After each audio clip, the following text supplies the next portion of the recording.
Kwanza tunamshukuru Mwenyezi Mungu, maandalizi kwenye level ya management yako vizuri kwa asilimia kubwa, kama sio zote, mengine yanabaki kuwa ni mambo ya Mwenyezi Mungu. Tumejiandaa vizuri na mchezo na tuko tayari kwa ajili ya kucheza mchezo wa kesho dhidi ya Singida.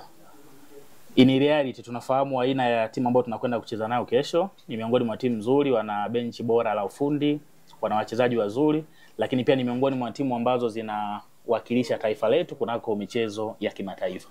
Hizo ni sifa zao. Sasa hapo wanakuja kucheza na Pamba Jiji Football Club, timu ambayo haijawahi kuwa mnyonge kwa timu yoyote kwenye ligi hii ya Tanzania. Tumejipanga vizuri na malengo yetu makubwa kwenye mchezo wa kesho ni rahisi mno. Tulipo sisi tunaona kama hatustahili kuwepo. Kwa malengo yetu ni kwamba mara baada ya mchezo wa kesho ni tunataka pale msimamo wa ligi kuu soka Tanzania bara ukiwa unasomwa pale, inayotakiwa kutangulia pale ni Pamba Jiji Football Club na sio timu nyingine yoyote. Hayo yatawezekana kutokana na kile ambacho mwalimu wetu ametoka kukizungumza hapa, lakini pia namna ambavyo wachezaji wako tayari, lakini support kutoka kwa mashabiki. Kwa sisi tunaamini kesho tunakwenda kucheza mchezo mzuri wenye malengo ya kuhakikisha tunaenda kuongoza ligi. Hatuna kitu kingine ambacho tunakihitaji kwa siku ya kesho.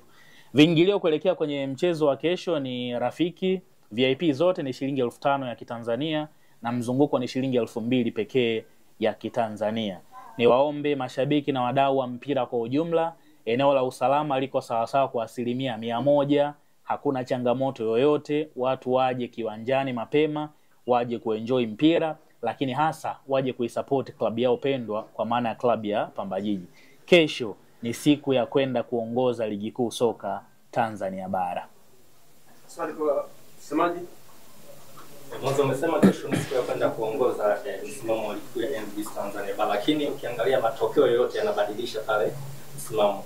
Matokeo chanya yatawasogeza juu na matokeo hasi yatapunguza ama yatabadilisha mtashuka chini. Unawaambia nini mashabiki kuelekea mchezo wa kesho, mentality ya wachezaji kwa ujumla na benchi la ufundi wamejiandaje? Sisi tuna wachezaji ambao wanajitambua. Tuna wachezaji ambao wanajitambua vizuri tu, wenye profile kubwa. Kwa hiyo wanajua nini ambacho wanatakiwa kufanya kwenye aina ya michezo kama ya kesho. Kwa hiyo huko siwezi kupagusa sana kwa sababu tayari mchezaji kwa niaba ya wachezaji wenzio kwa maana ya golikipa bora msimu uliopita Yona Amos kashazungumza vizuri na mwalimu wake kashazungumza kwenye eneo la ufundi.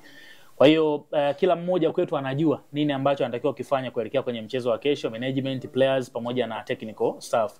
Kwa hiyo swali ambalo umetoka kuuliza kwamba msimamo ulivyo umebanana kwamba inaweza katokea tukarudi chini ama vinginevyo, ndio maana nikakwambia sisi malengo yetu ni kwenda kuongoza ligi kuu soka Tanzania bara. Sasa pengine mara baada ya mchezo kukamilika ndio mnaweza mkaniuliza mmefanikiwa ama hamjafanikiwa.